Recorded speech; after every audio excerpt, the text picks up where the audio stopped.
喂，你知唔知我哋而家呢度個似咩啊？係似我哋咧細個睇咧《今夜不設防》。係啊，好似啊，真係。咁你係邊個啊？黃霑？佢唔會啦，我做黃霑啦，係咪係先？我咁鹹濕，你話做邊個？佢咁識食做蔡瀾啦，係咪先？咁我做魏增。係啦，喂，倪匡，係魏增，係個仔嚟嘅。我想魏增啦。但係好多人對佢有啲意見嘅喎。係咩？魏增係啊，娶咗咁靚女係咪？係咯，但係其實好得意，我同佢係有啲淵源嘅喎。係咪？因為點解咧？有啲似樣你兩個，有冇咁講過啊？嗱，OK，因為點解咧？我哋嗰時咧好特別嘅，即係始終佢就係名人第二代啦。咁嗰時我就啱啱簽俾亞視，你既然講開呢樣嘢可以講嚇。咁咧突然間亞視咧有一個叫做鄧特希，咁鄧特希啦，OK 就揾我做一個 variety show。咁就話咁佢話年青人嚟嘅，跟住咧一班咧即係咧呢班鬼叫，即係好似而家啲節目咁，即係牙烏咁樣，牙烏啊嚇，有一班美少女咁樣，即係跟住你哋啊，即係哇係哇！咁所以嗰陣時就選咗一個叫亞洲電視唯一一屆嘅啫，亦都係電視史上面第一屆未夠16歲嘅卜卜脆嘅美少女選舉，嚇得我個名，卜脆，真係美少女，全部係翻緊學嘅學生嚟嘅，哇係男仔女仔咁樣啊嚇，其中梁雪明嗰啲啊，唔係梁雪明嗰啲係叫電波少女，電波啲後一期啊，嗰啲已經發咗育啦。梁雪明同我係訓練班同學啊！我哋有一對電波少女啊！係一對，唔係一個梁雪明，一個陳燕婷。唔係即係佢哋咧就係全部選未發育嘅，男仔女仔都係咁咧就係叫做咩美少女選舉同埋美少年選舉，就跟日本嘅，係啦，就一班嗰啲即係卜卜脆啊，14啊、15啊、16啊咁，係啦，咁就選即係咁咧。跟住突然間啦，選完之後咧就即係呢一紮即係女仔男仔要做嘢噶嘛 ，OK，咁就揾咗阿鄧特希就揾咗我，再加多一個人，就係做一個電視節目 ，OK，就要養住即係等你星夢選完你都要養住佢哋啦，係咪啊？中年好聲你都選住，俾個機會佢哋，俾個機會佢哋拍嘢啦，好特別。佢同我講我哋傾咗一個人翻嚟，咁跟住我話邊個啊咁？嗰個倪震，因為當時我覺得倪震係才子，即係唔會同我呢啲咁嘅冷淡做節目咁，即係我淨係啱同阿吳家樂做節目，我都唔想㗎，冇辦法啫嘛。即係我覺得佢哋係即係高高在上，同埋嗰時，哇喺你知唔知佢嗰時同邊個拍拖？覺得哇係玉女啊咁啊，唔係嗰時未。同緊有幾個嘅，同緊係啦係啦，而家許太，哦係嘅，而家許太，OK，記唔記得知邊個許太？係啦，所以同緊許太，哇郎才女貌，金童玉女，即係全部所有嘅封面啊，都係寫佢哋即係全香港最叻嘅才子啊，最靚嘅靚女啊咁啦，OK。跟住我同阿鄧特希講：喂，大佬，我驚我呢個 level。同佢有出入高低係，但我識咗阿 Jo 之後咧，覺得佢幾得意嘅，佢真係幾得意，我同佢可以成為咗一個幾交到心嘅朋友。佢幾講嘢幾嗰啲叫咩？叫好中意講嘢嘅，好真實嘅，好真實嘅。同埋我亦都話俾啲年青人聽，你今日見到可能倪震佢擁有好多錢，但係咧。因為我識佢嗰時，佢連雜誌整嗰本雜誌未搞。咁咧佢就話：我諗住啊，食住條水，跟住咧一班嘅細路仔細路女，跟住咧我就開整本書，淨係介紹嗰啲即係啱啱卜卜脆嘅細路仔細路女嘅啫。咁佢真係咁同我講。我哋嗰時好興咧，香港第一間24小時嘅麥當勞咧。我哋拍完嘢就蒲喺嗰度咧，就等我而家哋三個傾偈啦，傾偈蒲天光，蒲到天光。但係佢有一個習慣，成功原來人咧，佢有一個好特別嘅。我哋點解你呢個習慣咁奇嘅咁？你唔覺得食飯好嘥時間嘅咩？佢真係咁同我講喎。我食飯都嘥時間。係，真係嘅喎。我識有一位成功人士，佢想講食飯好嘥時間嘅，所以佢求其食得好快。係啦。所以佢都好成功，係啦，原來真係喎，咁睇你嘅成就又真係喎，原來對於你嚟講要慳嗰啲時間係用咗喺開會諗嘢嗰度。係啦。咁嗰隻阿倪震咧，佢同我講，我每次我哋拜拜啦，即係離開喺天星碼頭嗰間嘅麥當勞，五支旗嗰個麥當勞係第一間24小時，我哋就成日蒲喺度嘅。OK， 好啦，臨走啦，天光啦，咁咧佢就會買咩咧？我好記得㗎，呢個真係好得意，呢個真係對唔住阿 Jo 嚇。呢今天你成功咗啦，所以你捱嗰啲我可以講俾大家聽下。佢就點咧？就買14個魚柳包。係，仲成功咁咩啦？用呢14個魚柳包。你聽住，買俾啲卜卜脆食。唔係。佢話原來佢喺廣播度住咧，佢就得個微波爐。咁咧佢買14個嘅魚柳包咧，就雪咗喺冰格。係。佢話食飯太嘥時間啦，我一到肚餓咧，我就跟住喺嗰度咧抌落個微波爐就叮，我就繼續自己寫嘢創作。食完咪完咯。佢話，所以我話嚇，你咁樣一餐㗎啦？係啊。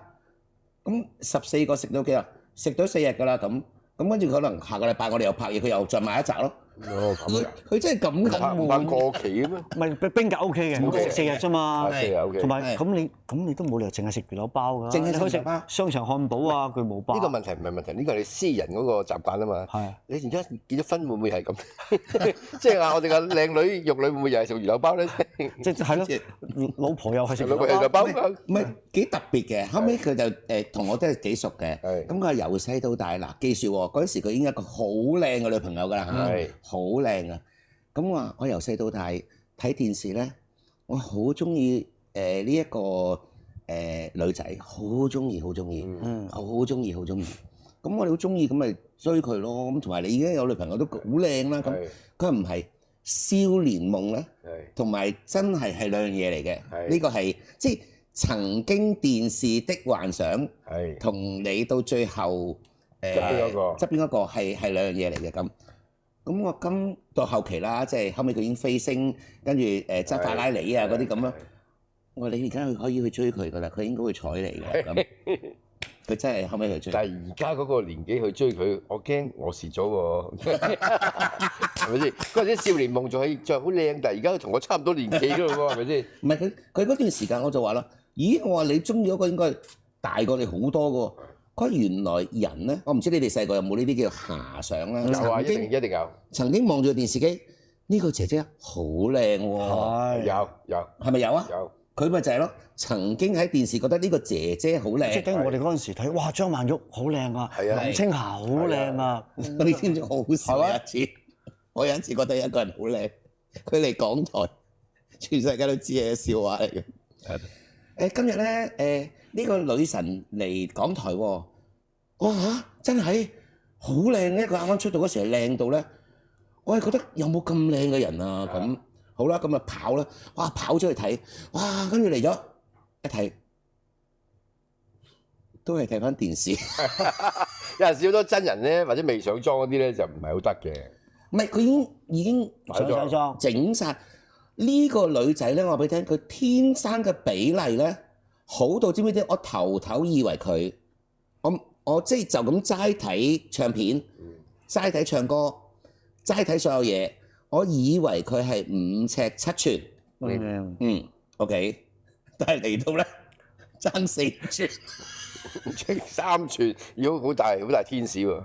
但係嗱，歌星係歌星，但係佢真係冇計。你張相獨立影佢咧，佢又隻腳好長，個身好長，一把好長嘅頭髮。哇！佢邊個係5尺3啊？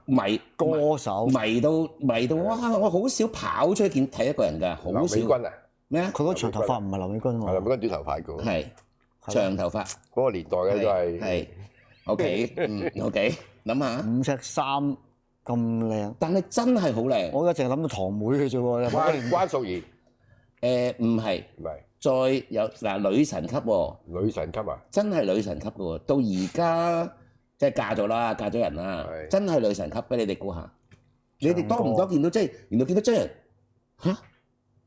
點解有啲距離嘅咁？唔係我冇乜咁嘅機會，因為我當時覺得女神級嘅時候，我仲係細路仔嘛。但我入行嘅時候已經爭好遠啦個年紀，所以嗰班嘅女神變老咗，我覺得係接受嘅，因為應該係嘛？即係我唔係話我啱啱喺電視見完佢，我跟住轉個頭。哇！我就見到佢，即係唔係好似追星咁樣。你知唔知我曾經我都唔怕話俾大家聽，佢有一套電影，我係因為佢，我入場睇咗8次啊！哇！又拍電影，又唱歌嘅，真係女神。咩電影啊？愛情片。套戲叫做《梁祝》。梁祝，咦？梁祝。哇！你知唔知佢就咁喺個哭墳嗰幕，哇！喊到，即係女主角其中一個啦。張國榮。梁祝冇張國榮，兩條女做嘅。唔係梁祝。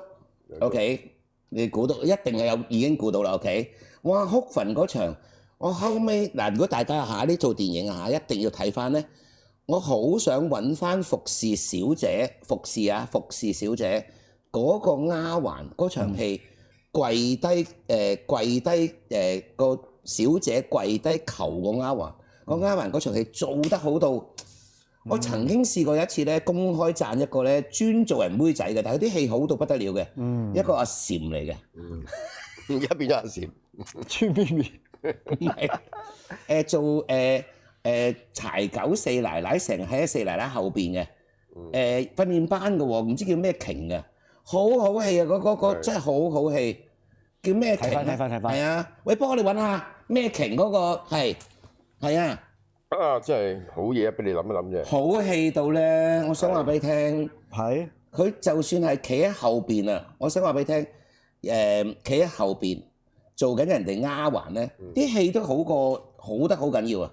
即係好好，唔知咩瓊嘅叫乜瓊啊？係咩訓練班啊 ？OK， 好啦，開估。梁祝咧係吳奇隆，係女仔喎，加女主角唱歌嘅楊采妮，冇錯。楊采妮咁矮嘅咩？係。你知我係啊，但係楊采妮，我以為 Kimi 咁嘅身形嘅，你知唔知？冇咗 Kimi 膊頭嘅啫。但係你知唔知？我以為 Kimi 嘅身形，點知見真人係 Mandy 咁。我真係放咗工，你即刻話佢。我講真㗎，真事，嚇到我。你冇嚇嘅鏡頭嘅運用咧，好容易幫到一個人嘅。但係佢個身形比例，你係咪覺得佢高啊？係高，係同埋係好比例有均勻嘅。係啦。哇！你咁講，咦？我入行嘅時候佢已經退咗休啦。好靚㗎，我真係冇見過佢啊！你所有睇嗰啲雜誌咧，係靚到咧佢。係。哇！靚到癲咗，我真係跑出去一睇，唔係我跑出嗰時係咁嘅。咦？撥開邊喺邊啊？你望低少少。做咩？Hello。好啦，咁唔係你問我真係好得意嘅。倪震咧，我覺得呢個朋友咧係交到朋友，交得過嘅，係啦，交得過朋友嘅，係啊。都我唔係我咁有冇人同你講話你兩個有啲似樣咧？冇喎，唔知點解我突然間嗰下閃啊，覺得你兩個有啲似樣。係咪啊？係有啲氣質，有啲貴氣嗰批係咪？邊個講過啲少少 ？Hello，有啲氣質，有啲貴氣，係有人撳鐘啊！開門一閉，開門係真係百佳你哋兩個 ，OK。成日都係咁。歡迎，歡迎，哇！係真係。坐喺小娟隔離 ，OK。我坐喺你隔離啊！哇！歡迎，有貴。多謝。過門都係客嚇，過門都係客，送俾你 OK。過門都係客，OK。好。係。喂，你小心呢兩個百佳啊！頭先爭啲死喺佢手上，係啊。嗱，喺死之前咧就唔使驚嘅，因為點解咧？有辟邪擋煞防小人正財偏財健康。防小人要啊！防佢哋啊！咪先一連串嘅咩偏財正財，係。係啦。嗱，呢個我親手穿嘅金銀石，配戴一粒咧黃琥珀石。琥珀石咧就係除咗頭先我講嘅所有嘅附帶功能咧，呢個好適合家樂，係因為咧諗嘢更加快、更加醒，搏到佢哋搏唔到咧。Hello，真係。喂，要啊！多謝，啲嘢快少少啊！有冇話戴左手定右手啊？如果係你呢個情況戴左手會比較適合。點解啊？因為入去咧就用。我成日都諗緊咧，咁捨得啊，送金運石俾佢啊嚇！仲有加琥珀石啊，呢粒琥珀石。有料到。同埋戴左手右手，我開頭點解咧？因為我成日諗緊係咪左腰同右腰嘅分別？唔係，左入右出啊嘛。但係咧，金運石其實左右手都得嘅，不過你粒琥珀石咧戴喺左手度咧，你啲財運啊、諗嘢啊、幹勁就會一流，贏晒佢哋啦。係。你講咩金運我都需要，係咪啊？唔係金運石係我都有戴嘅，你見我平時都有戴金運石嘅。所以你先頂得佢順。我頂得佢順好耐啦。咁但係因為咧，我哋為咗咧平衡呢個世界、平衡啲氣場咧，所以我哋都係要加一條咧比較大笑嘅。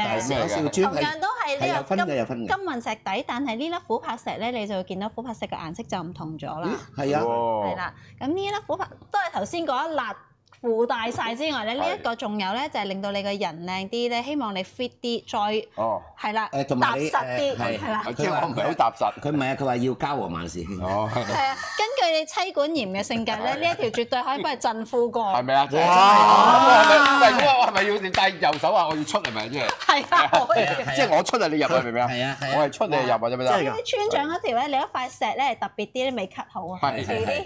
你嗰塊要 cut 嘅，你明唔明啊？嗰塊甚至對我講得啊，係咪凍喺度㗎？所以我哋係嘛，真係黑緊啊！哇！真係即刻反應，哇！佢都幾快，黑緊字啊！你我哋使唔使幫佢寫落喺上邊？嗰塊呢個波羅的海琥珀石嚟㗎。波羅的海個咩啦？佢知話俾你聽啊！佢嗰塊石凍喺度嗰啲啊，話冇啊！係明就明，唔明就算啦。係啊，唔係啊，個問題係人哋凍喺度嗰塊係大理石，因為波羅的海石咧好勁。波羅嘅海啊，波羅的海石，波羅嘅海大理石啊！喂，羅永嫻啊，嗱，你今時今日好成功，多謝，即係做咗一個非常成功嘅玄學家啦。咁但係你訓練班出嚟嗰時，你有冇俾人恰㗎？嗱，我哋呢度講娛樂嘅啫，唔講呢啲玄學嘅。你有冇俾人恰㗎？做咩唔俾我問嘢咧？梗係有啦，咪先，我點恰過你先？嗱，首先咁樣嘅，你哋三個咧都係有都市傳說嘅。有嘅。例如係啦，你因為家樂靚仔咧，就都市傳說佢花心。大少咧就因為佢係富二代，所以都市傳說咧即係大口氣嘅。大口氣唔係大咩大口氣，即係話會唔會好串啊咁樣嘅？大口氣都一樣嘅，真係即係以前咧喺50、60年代咧，叫呢啲大口氣叫大袋。真㗎，你問翻係啊，大支嘢啊，嗰個咩大袋過嚟啊？嗰個大袋啊，咁係啦。咁而村長咧為人咧，因為叫大袋咧，小長氣。大袋嘅人係點行啊？壓住咁行。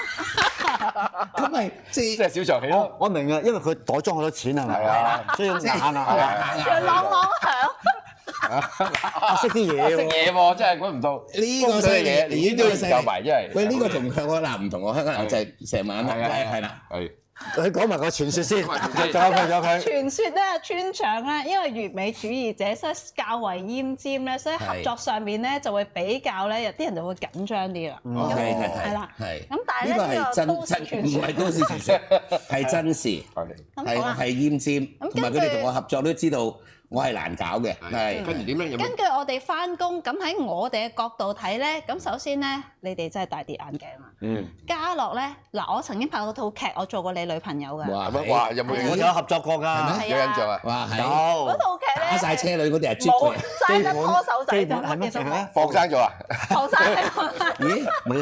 唔夠佢嚟嘅，唔夠佢嚟。唔係佢同出魔掌，同出魔掌。唔係，因為嗱，羅永咧，佢講嘢好叻，轉數好快。所以趙元暢啊，驚我。唔係，佢轉數好快，佢好叻。我冇佢咁勁啊，即係蝕咗。同埋呢個靚女，哎呀，我哋呢啲可遠觀而不可褻玩而。係我嘅都市傳說就係趙元暢，所以又冇乜，即係緋聞較少啲，驚咗我。咁但係咧喺現在嘅工作裏邊咧，當時咧家樂咧其實係最唔口花。最唔會抽人水，即係最 gentleman 嘅。你不如講抽嗰啲啊？哇，係咪？你不過簽咗保密協議，真係應承咗我唔講就唔講喎。係啊，咁上次抽嗰啲冇咗佢，即係嗰啲小長氣嘅冇咗佢。咁至於阿大少咧？喂，你未答佢問題？答係咩？係有人抽嘅，有人抽。咁梗係有啦。邊個啊？係咩？係啊。唔好問啊！唔好問。有冇同你變魔術啊？變魔術嗰個咧，我都知就知一二喎。係，咦有啲興趣聽。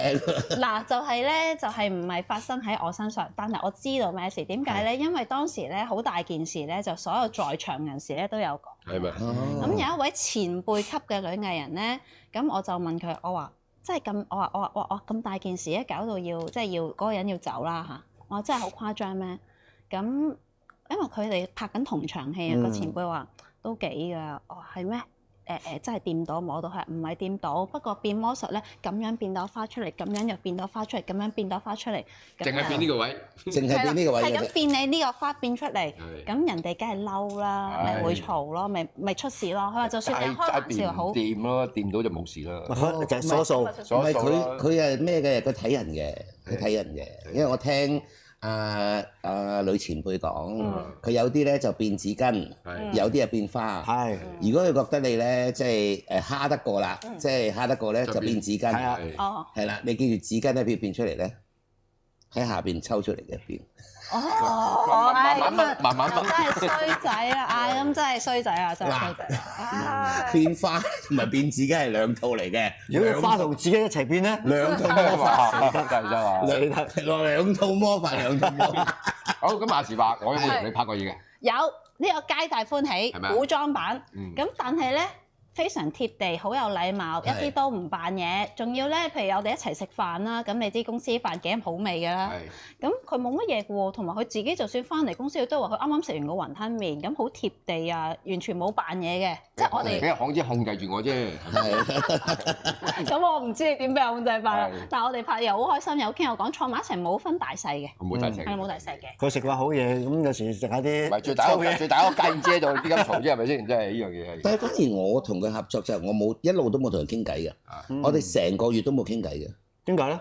因為其實佢報咗名參加比賽，我都其實真係唔係我因為我要睇嗰啲參賽者㗎嘛。哦。咁其實就因為佢係一個女藝，係喎。佢係一個女藝人提名佢參加比賽嘅，所以有啲唔方便去傾咁多。唔係，你問下佢啊，因為我嘅賽制，即係我嘅賽制就係咧。我係從來唔接觸參賽者嘅，全部人都唔傾嘅其實。我係自己獨立一個房間，獨立淨係同即係導演佢哋傾嘢。一出嚟咧就係佢哋要齊晒㗎啦。佢哋要去廁所啊，所有嘢咧係要通報嘅，即係一個好嚴格嘅。我後期我第一次見到佢，咦？我呢個人好熟口面喎。咁我就問即係啲工作人員啦。佢TVB 藝人嚟㗎，咁即係我都係咁咁我邊個提名佢啊？跟住我反而提名嗰個我識嘅喎。邊個提名佢？李思培咯。哦，係啊，好熟啊，思培係好熟。咁思培我好熟㗎嘛，係思培提名佢嘅。咁我後期問翻思培，我點解你會提名佢啊？佢話你知唔知全 TVB 佢成日同我哋唔拍嘢嗰時好準㗎，我話佢一定要參加啦。喂，嗰陣時我同你一齊拍劇嘅時候，你未開始接觸塔羅喎，應該接觸咗嘅，冇乜點，我冇見你攞過出嚟玩。嗰陣時嗱，你記住咧 TVB 咧好多人咧信基督教，咁佢哋咧如果我玩呢啲牌嘅時候咧，就會話我啦，羅穎你唔好搞呢啲嘢啦，好魔鬼啊，係啊，即係係啦，咁啲前輩好深嘅，你哋唔好搞呢啲嘢咁樣，咁好尷尬，所以我同阿思培咪匿埋玩咯。係因為多藝人之家。係，因為佢係阿思培提名嘅。所以我嗰陣時你參加嘅話咧，我都覺得咦奇怪喎，點解你會參加咧？因為參加嗰班嘅比賽其實實力都好強噶嘛，即係唔係話啱啱我哋搞個世界各地係唔係學院嗰啲全部都係初哥嘛？嗰班全部都係都係有翻咁上下實力。咁你參加得嘅話，當然你有實力先去參加啦。咁啊其實都幾好啊！咁樣依家出到嚟嘅話，即係除咗大家有個認同之外，仲可以成為同事一齊合作喎。咁呢個係榮幸嚟嘅。佢仲要係要佢越賣水晶而家越勁啊！就嚟做水晶皇后啦，人哋。哇！村長你真係識講嘢。都市傳說咧，佢講咗好多嘢俾我聽。係咩？你每一日禮拜之前禮拜二啦，而家禮拜四啦，村嘅水晶咧。個日生咧好犀利嚇，好犀利！我直頭我問下村長，我就講話羅榮揾唔揾人幫手請穿珠仔咧？我就穿啫得啦，係啦，唔使抽任何傭，我幫手穿啊！淨係日時薪，我諗我都賺到錢。如果各位觀眾嗰條鏈係家樂村啊，搶爆啊！因為我聽講就係話佢真係親力親為屋企自己屋企人搞啲村啊嘛，佢每一晚買好多條，咁你諗下，哇！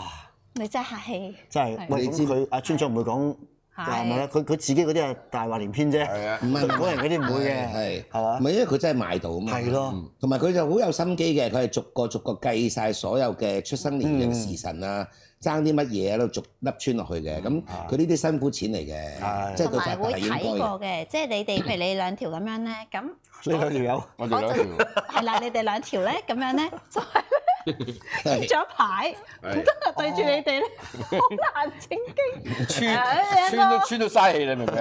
貼咗牌咧就話家樂咧，其實咧就係黃色哦，呢一粒珠係最啱你嘅，金銀石底咁樣咧，阿大少咧就係呢一隻最啱你。係啦，哦，你哋嗰一粒咧係925純銀嚟嘅，即係底嗰一粒銀嚟嘅。哇，發達啦！係鍍咗個金顏色嘅，但係佢裏邊係純銀嚟嘅，因為純銀咧lucky 嘅，即係金屬裏邊最 lucky 咯。係啊，仲要阻住啲毒性侵入嘅，好嘅。可以試毒啊！可以試毒嘅，好嘅。睇下有冇邊個想我想問一樣嘢啦，最近我睇咗咧，即係有本好大嘅雜誌訪問你啦，你都講得幾血淚史㗎啦。即係我成日都話咧，因為我冇讀過訓練班，家樂係讀過嘅，但係家樂嗰啲咧唔同係咪同羅永都一樣，即係都係欽點又係讀嗰批嚟㗎？欽點入去嗰啲，你係咪㗎？我係因為嗰陣時去咗香港小姐面試，但我冇去選，跟住佢 call 翻我翻去，叫我不如你入訓練班啦咁。咁佢呢啲就唔係欽點，都算啦。即係選完嘅話咧，嘥咗你個美貌，跟住過嚟學嘢好過。但係喺呢個欽點之前咧，係有成100個女仔一齊面試咧，得我同江志玲2個簽到啫。哦，江子妮，OK，係，所以佢同江子妮好 friend 嘅。江子妮而家做美容界都做得好好，係啊，做得好好啊。係，你哋兩個都各有各領風騷，呢個係真嘅。喂，你兩個啱上講你兩條魔女，唔係啊，都得㗎。真係我諗我認識你都超過20年，有啊，合作兩個冇變。江子妮我啱啱都同佢之前做過訪問。冇變，係一模一樣樣，你兩個係多謝食防腐劑係勁㗎。唔係咁，我想問下啦，訓練班，因為佢就唔會特講嘅，你使唔使要即係去結識下啲即係監製啊，去搲下機會啊？嗱，你而家今時今日你唔再食呢啖飯，我會好老實同啊，係監製落嚟結識我哋啊！哇，係咪先？想當年想學下嘢都唔得。嗱，佢哋係要安排咧嗰啲監製就落嚟同你哋傾下，你哋打後有咩發展，去了解下你哋。佢開劇咧，佢要睇下用咩人。咁嗰陣時係好多監製咧，其實個個都見過晒㗎，落嚟咧就係揀咩人。所以其實有陣時會有啲人佢係未畢業已經拍緊嘢。係睇下嗰期需要啲乜嘢，而我嗰一期最需要係女主持。所以如果你唔識講嘢咧，你就好蝕底。喂，咁但係嗱，好多時就係話啦，訓練班出到嚟咧就實習咁乜都要做嘅，反而調翻轉就冇乜機會做到女主持，因為佢唔知你嘅口才點樣喎。咁一嚟就揀咗你做女主持咯喎。我同江之妮，我哋個女仔都有份做主持。因為咧，我哋個班裏邊咧就係我哋全班都係女仔喎，冇男仔喎。全班女仔咁奇怪嘅咩？開訓練班冇男仔，咁你哋嗰啲首一屆第一屆邊個導師？有羅冠蘭啦，我都係羅冠蘭㗎，係咯，都係我哋傳統健開嗰一班導師嚟嘅，即係羅冠蘭。羅冠蘭啦，另外仲有教我哋講嘅正音正讀嘅。有功夫嘅，有教跳社交舞嘅，有禮儀嘅，我覺得偏向似港姐多啲個訓練。咁因為你反正純女仔啦嘛，咁我哋打嗰啲功夫都好求其好 hea，唔使話真係好努力打㗎。但係社交舞就要我哋跳好多，因為全女仔嘅訓練班都第一次聽㗎喎。咁點解你哋嗰啲譬如要拍即係大家排戲打茄輪咁啊，求其執條女咁大家一齊打咁啊？哇！咁如果要拍呢一樣嘢，唔知上次聽你娛樂好話唔知邊個話有茄輪堂㗎嘛？真係有㗎，自己噏啫佢，係咩？有標嘛？跟住我問翻嘉豪哥話，有茄輪堂，梗冇啦。即係我冇讀過訓練班，唔知嘛。冇茄輪堂啦，佢自己作啫嘛。我哋有唱歌班，但係我真係冇茄輪堂。係啦，咁冇，唔係有係大家會對戲、感情戲，我哋都會有發哥加阿嘟姐嗰啲感情戲啊，或者係星爺嗰啲戲，你要去模仿嗰場戲有嘅，但係未去到有身體接觸嗰啲嘅。我哋練習有嘅，我最記得阿羅冠蘭老師就成日鬧我嘅，因為我成日駁嘴，佢成日鬧我嘅，鬧到我都已經順晒，佢又順晒。我知明白得啦，我明。鬧你咩啊？鬧你咩啊？我多口啊嘛，我咩都問，跟住佢要做咩，我點解要咁做啫？唔係啊，我都俾咩啊？因為嗰時我喺演藝學院同一期，其實係香港電台想諗住搞一個嘅叫做港台十星，係，即係啦，港台十星，即係喺香港揾咗5個男仔、5個女仔出嚟就捧紅佢喎。哇，講到幾大啊，捧紅佢。咁我哋就請咗2個導師就訓練我哋嘅，係啊。咁一個就梁家輝，一個阮瓊丹。哇！阮瓊丹訓練你？係啊。咁都奇到嘅喎。咁最終呢10星你應該沒落曬，剩翻你5個男仔喺呢一行，飛黃騰達，5個女仔就消失天與地啦。你係咪第掃把嗰個啊？唔係，5個男仔分別係，可能有啲人唔記得啦。陳家輝、梁小冰嘅老公係啊，家輝哥啊，阿郭晉安、羅嘉良、梁思浩同黎明。哇！最犀利真係梁思浩，唔使講，真係唔使講。梁思浩不得了，真係呢個掃把星，個後運好犀利啊！係唔係？就係諗住即係5個男仔5個女仔啦。咁而另外嗰5個就唔講啦，因為有3個就去咗拍徐三戲。徐得都幾金嘅，即係一脫球紅嗰批嘅。係啊，咁就冇啦。咁後尾港台突然間揾咗我哋10個出嚟，跟住搞咗一個大龍鳳。一講老師，阿丸仔係一個好惡嘅老師嚟嘅。唔知諗起真係睇唔出喎，好惡㗎丸仔，真係好惡㗎。佢教書咧，我好中意梁家輝教我哋嘅，但係一到阮瓊丹咧，慘啦呢堂。諗起佢樣都想笑啊已經。佢成，我話丸仔，你知唔知當年咧？係啊。咁因為我哋自己要寫劇本嘅，即係自己要寫劇本要排戲俾佢睇嘅。咁就佢每一次都係做一個角色，即係我哋可以要求梁家輝同你對戲，又或者係阮瓊丹同你對戲，但係你要自己寫劇本。咁佢成日鬧我同阿羅嘉良嘅，咁開心嘅嘛，真係。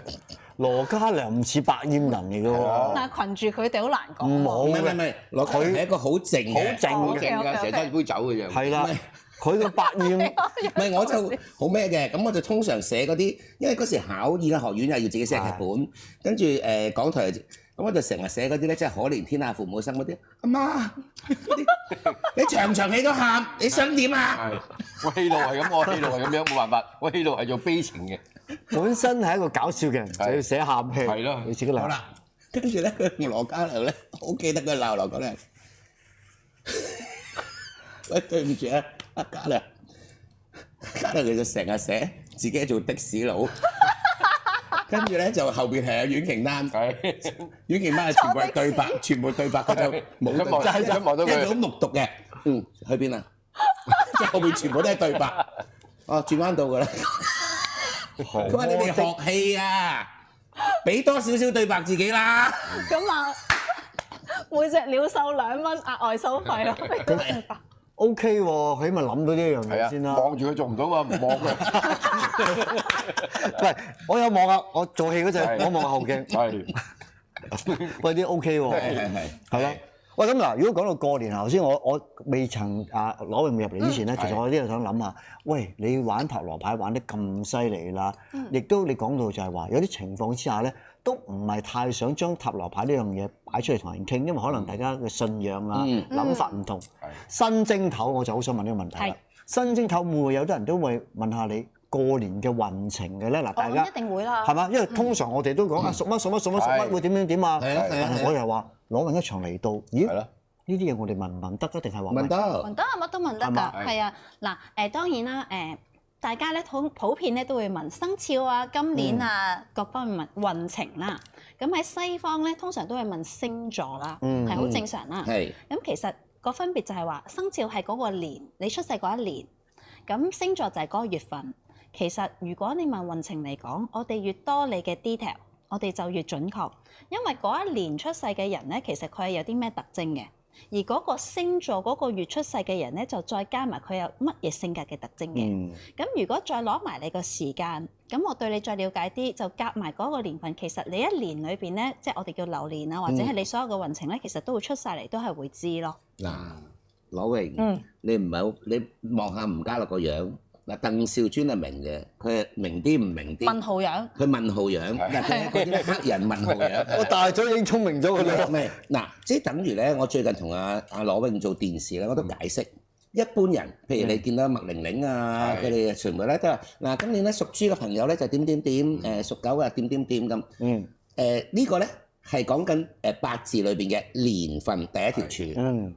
第一條柱。概括啲。年咯，即係年流年。但係譬如你因為12個生肖得12年嘅啫嘛，咁而阿羅永佢講咧就係用星座去睇你哋嘅所有嘢。星座係咩咧？係月柱，係因為星座係用月嚟計嘅，所以就再會細緻啲。咁因為我哋有4柱噶嘛，即係如果你睇完年柱，再睇月柱。再睇日柱，再睇時柱咧，就根本天衣無縫咁準㗎。係啊，即係而家佢將佢個 step 就褪咗一個，就係原本係睇年，而家係睇月份。咁月份係準啲嘅。我明啦，嗰個問號消失咗。係啊，我明啦。咁我都要等觀眾明㗎嘛，因為觀眾唔明啫嘛，唔係我唔明啦。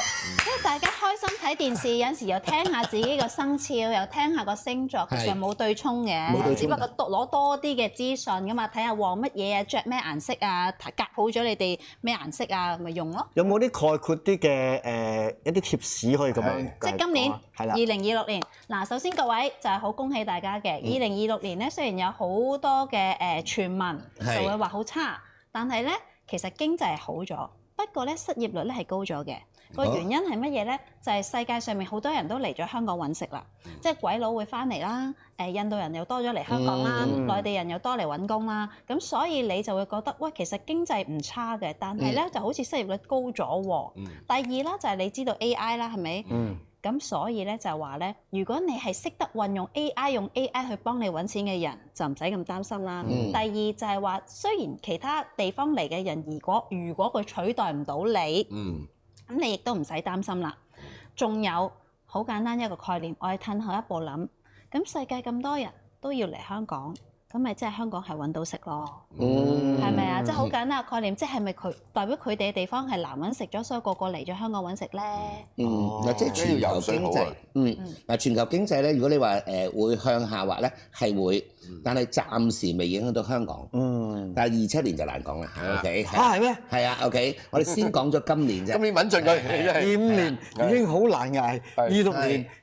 仲要捱27年，係，所以最近你冇睇到娛樂新聞咩？嗱，你有冇去登台㗎？以前有㗎。係嘛？我哋都講下咧，即係因為我細個就成日去登台嘅。OK，兆尊有冇去登台？有。多唔多啊？都唔多。係嘛？唔多。咁啊，佢最窮嗰陣都有。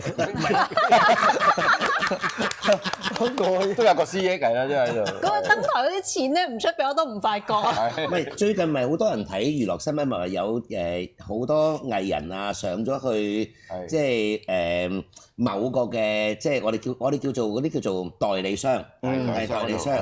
哇！開晒 party，即係話咩半個台慶嘅人都去晒嗰度啊嘛。其實咧，呢一個代理商咧係喺我哋行頭裏邊咧，好識得幫每一個藝人。佢譬如見到吳家樂咁啦，即係如果你識得佢咧，即係我可以俾啲資料大家。喂，你咁樣，不如你搭個人啦，你去揾個人啦，你揾個人，譬如咁就問你啦，吳家樂你同邊個女仔熟啊？咁咧佢幫你組一個嘅情侶組合。哦，即係等於最近有個時候成日黐住佢㗎。咁佢話嗱。賣你一個咧就好難賣嘅，佢真係咁樣講喎。係佢賣你一個好難賣嘅。你同譬如阿羅永賢熟唔熟啊？同阿邊個熟唔熟啊？嗱，佢近排有啲人氣，但係佢個名又冇你咁大。佢有啲人氣，但係冇你咁大。互補不足。係啦。咁我就幫你賣20場啦。咁佢就真係落單落去到20場，但係你就要擔保呢4個人要嚟嘅。即係嗰啲女神嗰啲啊，即係係啦。佢你要擔保佢嚟喎，我哋同佢熟。因為女神有好多個㗎嘛，即係你求其執啲嚟，即係嗱你決定你自己執，我簽你廿場咁變咗呢個時候咪可以不停喺內地做 show 咯，但係佢做啲場口都唔細㗎。佢都萬幾人一場㗎。哇！呢個玄學度有得解釋。係。如果咧你用登台啦，可能大家咧都唔係好明啦。咁我哋用翻咧我哋現在嘅職業嚟講啦，譬如有啲人做保險啦，有啲人做地產啦，有啲人做 sales，一啲爆數系列嘅工作啦。明明嗰個係前輩啦，我都識得做㗎啦，我運氣唔好喎，我開唔到單，我點都 closing 唔到。係。夾一個新人，嗰啲新人咧唔係好識做啲文件嘢啊！我 call 到客，我講到嘅，但我唔識 closing，我唔識埋單。係。你答佢啊，你幫佢埋單啦，咁就喺一拍咧就即刻就會開到單。點解咧？個新人有運啊嘛，你當黑啊嘛，借咁啲嚟幫手，拖佢個名落嚟啊！明啦，係啊，明啦，早排有套電視劇都咁樣啊，大咗即係蠢咗。唔係，所以另外呢個 agent 同香港有個 agent 咧幾好嘅，大家都幾中意同佢做嘢嘅。所以你話譬如佢開 party，點解半個娛樂圈嘅人都去撐佢場咧？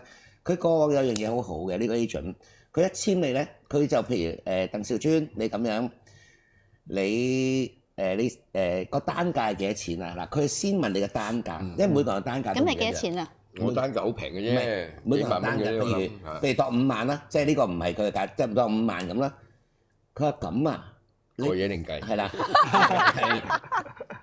佢話咁啊，你佢就喺度揾啊，你識唔識誒？譬如假設啫，你識唔識近排中年好聲音有個都同你哋一齊拍過下嘢嘅成日做秘書嘅嗱，佢平。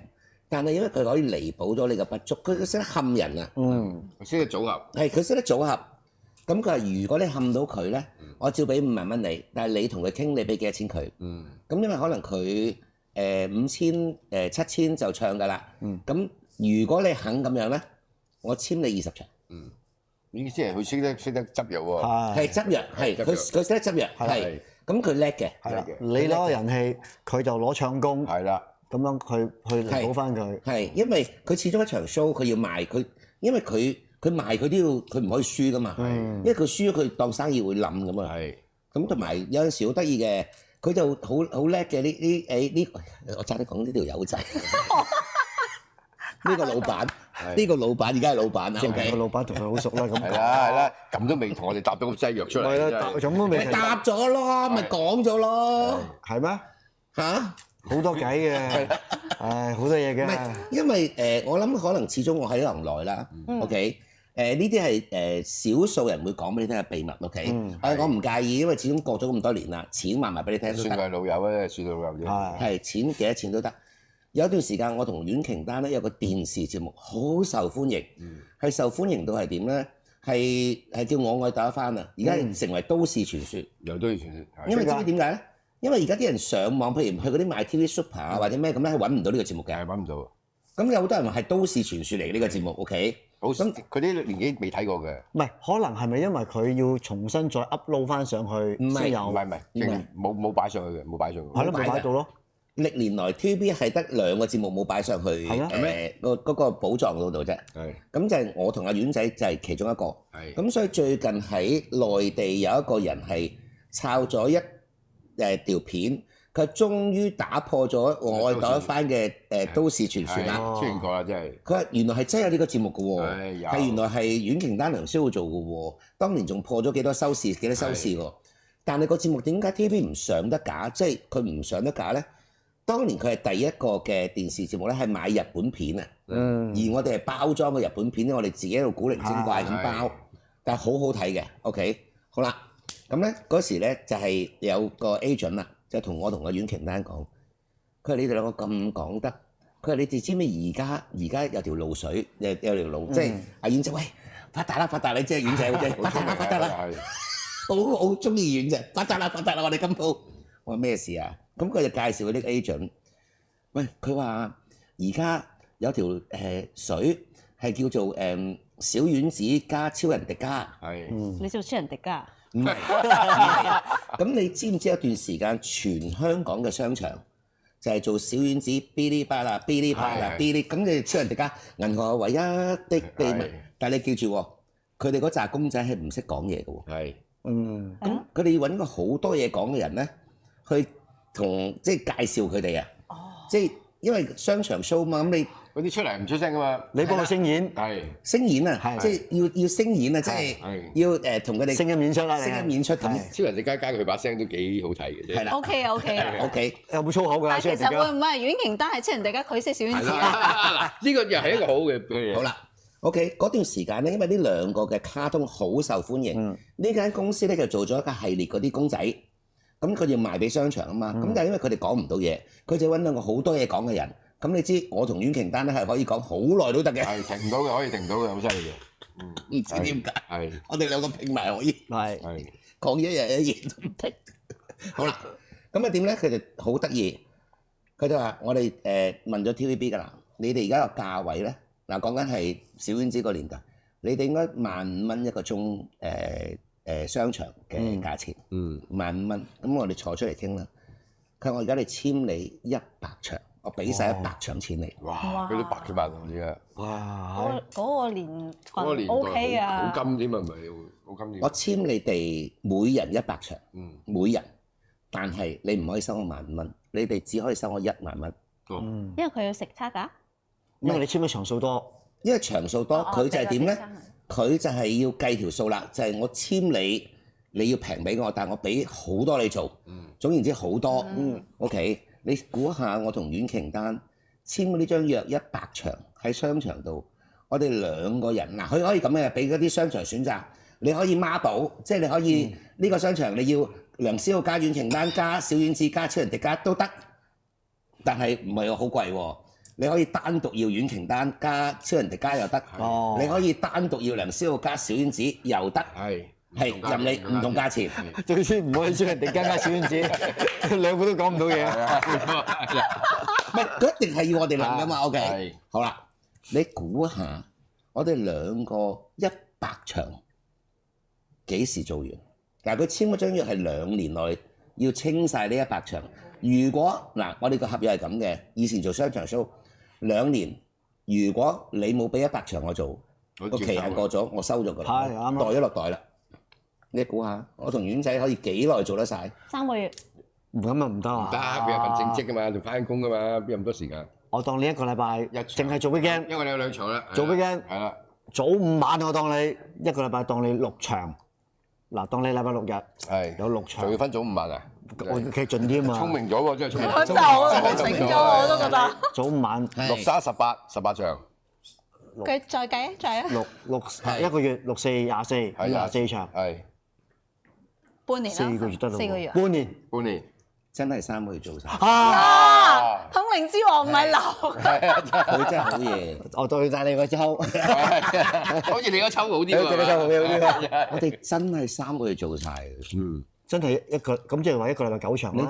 你知唔知可以係1日5場啊？哦，計漏咗啫嘛。計漏咗，我哋因為嗰啲星期日咧，佢哋係啊，哇哇 ！Happy birthday to you 啊 ！Happy birthday to you！Happy birthday！有個樣啊！哇！多謝哇！有你個樣啊！許願先。嗱，點解咧？我要話俾觀眾聽。因為今日23號，聽日吳家樂就係正日生日24號。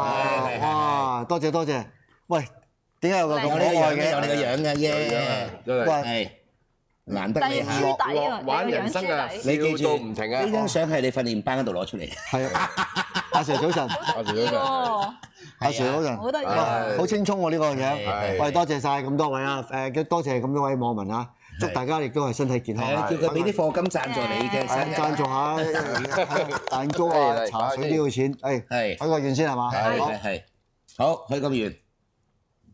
好。哇！吹蠟燭。好嘢。有咩願望啊？講得啊！揸個車輪先啦，同佢。唔好啊，閘住。話晒都拍過 partner 戲。你呢個樣仲後生嗰陣啊？我豬落呢個樣咯。係咪你仲會拍得成呢個樣啊？唔係，但係嗰陣時嘅。而家隻豬幾軟熟一次落去。係。OK。哇 ！thank you。粉紅豬啊！你切咗個 pat pat 乸出嚟。係，佢中意 pat pat 乸嘅，係啊，佢中意嗰度乸。仲有個菊花仔喺度嘅面。塞翻住先。哇！係。喂，thank you。多謝。以前阿因為嘉樂聽日生日，係有胸肌有腹肌啊。依家都有啊，調轉咗啫嘛。你而家做咩戲嚟㗎？睇咗咁多嘢嘅點解？我同你拍戲有呢啲嘢嘅咩？唔係啊，以前嗰一期咁啱，你係要減肥嗰個咩？成日都減肥㗎。有個餐單你食㗎，你日晏晝咧都淨係食瘦叉燒米㗎咋。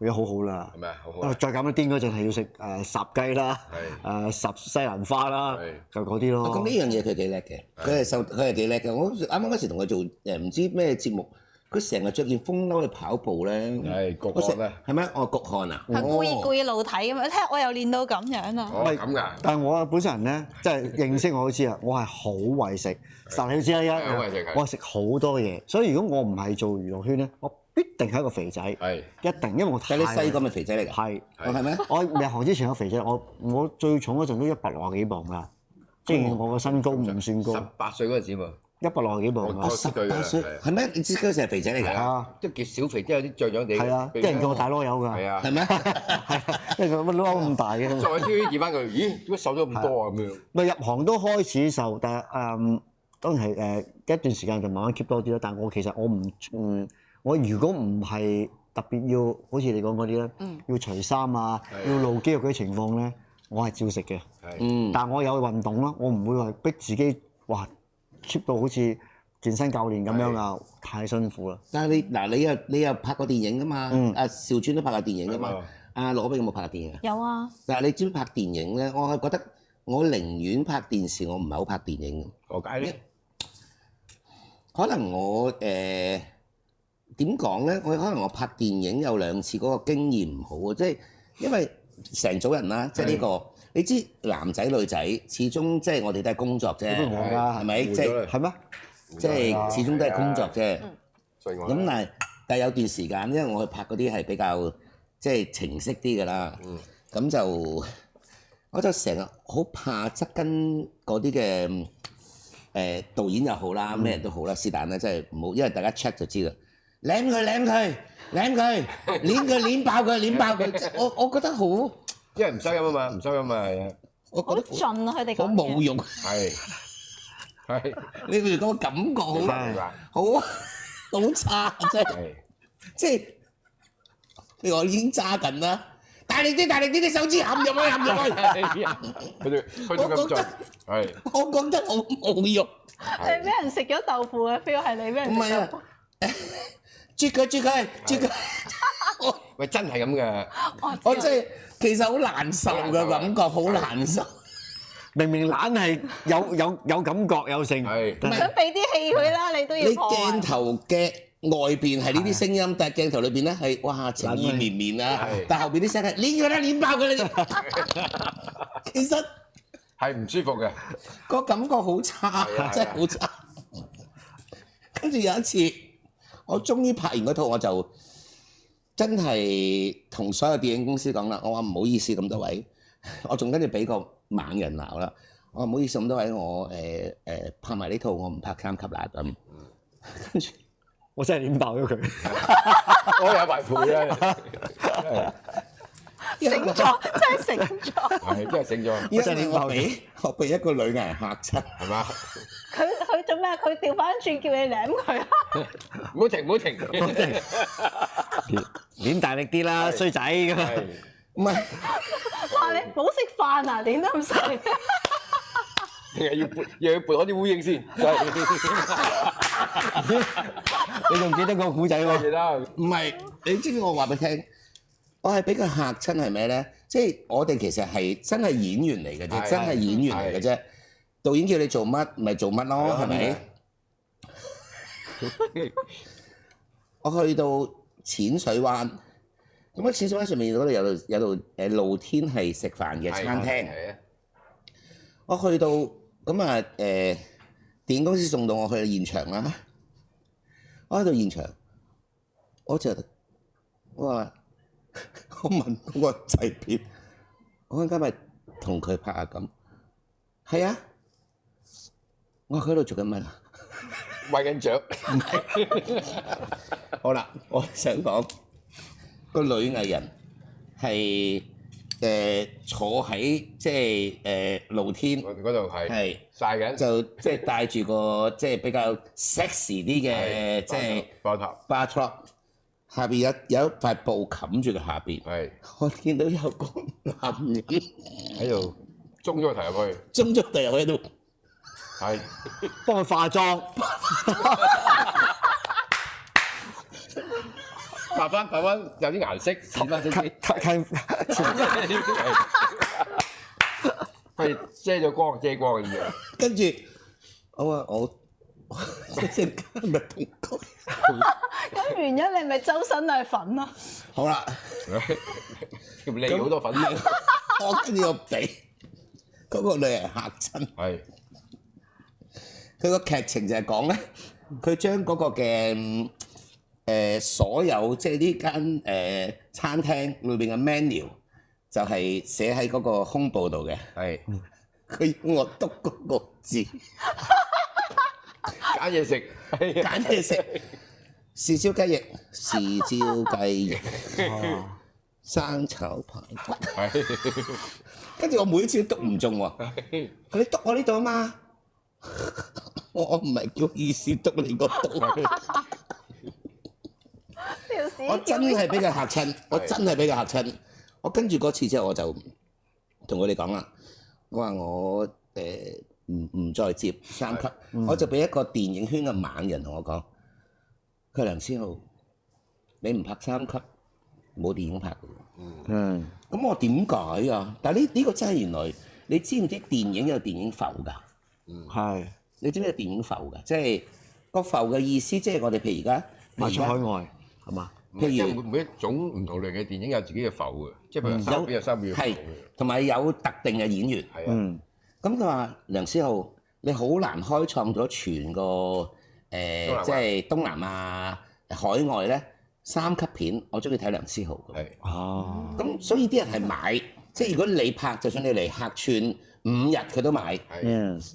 但係你話你好難嘅喎，如果你而家話宣佈唔拍，你係會褪翻2級，你冇嘢做嘅喎。我話我試下先啦，唔好試啦，一係就做，一係唔做咁，我就俾嗰人鬧咯。佢話你不如拍到冇得拍為止啦。我話唔好啦，我頂唔順啊，即係我頂唔順就係嗰啲咯，揸大力啲，揸大力啲。咁睇嚟男優好缺啊！其實係㗎，所以先至咁同佢講啊嘛。好缺，因為通常係1萬個女優咧，得嗰20個男優度。係啊，好缺。同埋當年咧係得另一個同我爭㗎咋，即係3個，即係我哋呢一種嘅類型，呢種類別得3個男仔揀嘅啫。咁就淨係即係總之所有嘅戲。都係呢3個嘅啫。一係就揀梁思浩，一係揀鄧一軍，一係揀黃舒淇。哦，鄧一軍係咯。有一期係。係啊。哦。因為總言之，譬如我唔接，我一套戲唔接咧，咁佢同阿鄭則仕就佢接咗咯。係。哦。係啦，咁就專係做一啲咩咧？就係純情。對性愛係有幻想。唔係完全唔知嘅。有個姐姐嚟。有個姐姐就嚟教導你。係。舐呢度，揸呢度，得3個啫嘛嗰時，係啊，所以後期因為舒淇唔拍，係你又話唔拍，跟住我未話唔拍嘅嗰時，咁跟住舒淇話唔拍啦，咁就剩翻我同鄧一軍啦，係，哦，所以你都話唔拍，咁鄧一軍咪主從佢咪咯要，係啊，所以鄧一軍後期萬人斬。好啦，嗱，今日真係聽咗好多秘密嚇 ，OK，冇開晒名，講咩秘密啫？一個半個。係未開嗰個化妝嗰個。但係其實成日咧都係講唔晒喎。頭先幕後明明聽到好多仲正㗎。喂，我仲有你睇下，聽咗啲未講啊，留翻禮拜4講啦。留翻禮拜4唔好啱嘅。嗱，如果中意聽娛樂新聞咧，中意聽娛樂嘅嘢咧，一定要支持咧，娛樂好玩。好啦，交俾佢哋咩嗰啲 like 啊咩課金嗰啲啦。多謝我哋嘅嘉賓先得㗎，多謝攞佢上嚟同我哋嘅觀眾一齊傾下偈啦，跟住多謝思浩啦，準備咗咁多嘢，係啦，講唔晒係咪咯？關大把機會，唔關事咁出嚟講嚟做乜鬼？你講多2個，佢係爆咗邊個㗎啦？過年㗎嘛呢啲嘢係咪先？係咯，我哋過年就講埋晒啲咩揸爆。少，OK。咁啊，多謝晒咁多位嘅網民啦，祝大家身體健康啊！喂，都講下，都仲係初期啊，係講幾個工學術。我哋拜咗年㗎啦，係啦，你自己拜啦。再講好，馬年祝大家行大運。無論係升官發財，職場上面識到另外一半，脫單嘅脫單，結婚嘅結婚，升官嘅升官，發財嘅發財，總之乜嘢都有齊晒。最重要係咩？最緊要睇我哋娛樂好好玩。哇！真係呢個彎得好好啊！冇錯啦。咁啊，記住啦，多謝我哋嘅網民支持啦 ，like、subscribe、share、點讚同埋做埋會員啦。咁啊，下個禮拜嘅娛樂好好玩，再見，拜拜。